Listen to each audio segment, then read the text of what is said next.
ବାଲିଗୁଡ଼ା ବାଲିଗୁଡ଼ା ଏମିତି ଗୋଟେ ନା, ଏମିତି ଗୋଟେ ବ୍ଲକ ଯୋଉଟା କି କନ୍ଧମାଳ ଜିଲ୍ଲାରେ ଆପଣଙ୍କୁ ଦେଖିବାକୁ ମିଳେ।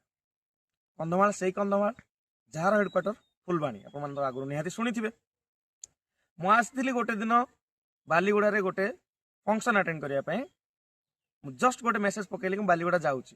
ଆସିଲା ପରେ ମୁଁ ମା ପାଟଘଣ୍ଟାଙ୍କ ଦର୍ଶନ କଲି, ପ୍ରତିଷ୍ଠିତ ଦେବୀ ବାଲିଗୁଡ଼ା। ତା ସହିତ ମା ବରାଳ ଦେବୀଙ୍କର ବି ଦର୍ଶନ କଲି। ମୁଁ ଖାଲି ସେତିକି ନୁହଁ, ମୁଁ କନ୍ଧମାଳ ବିଷୟରେ କିଛି କିଛି ଫ୍ୟାକ୍ଟସ ବି ଦେଖୁଥିଲି, ଯେମିତିକି କନ୍ଧମାଳରେ ଆପଣମାନଙ୍କର 69% SC ST ପପୁଲେସନ ଏଠି ମାନେ ଏଷ୍ଟାବ୍ଲିଶ୍ଡ ଅଛନ୍ତି, 69%।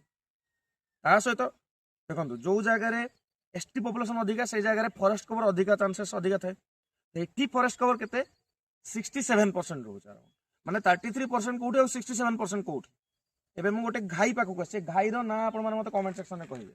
ଏ ଘାଇ ଆପଣମାନେ ଦେଖିପାରୁଥିବେ, ଟିକେ ଆପଣ ଯଦି ନଜର ପକେଇବେ ଗୋଟେ ବହୁତ ସୁନ୍ଦର ଦେଖାଯାଉଛି ଆପଣମାନଙ୍କୁ। ଆଉ ଗୋଟେ ପ୍ରଶ୍ନ ଆପଣମାନଙ୍କ ପାଇଁ, ସେକେଣ୍ଡ ପ୍ରଶ୍ନ ହଉଛି, କନ୍ଧମାଳ ଦେଇକି ଆମର ଇଷ୍ଟର୍ଣ୍ଣ ଘାଟ ପାସ୍ କରୁଛି କି? এইটা ଆପଣମାନଙ୍କ ପାଇଁ ଆଉ ଗୋଟେ ପ୍ରଶ୍ନ ରହିଲି। ନମସ୍କାର।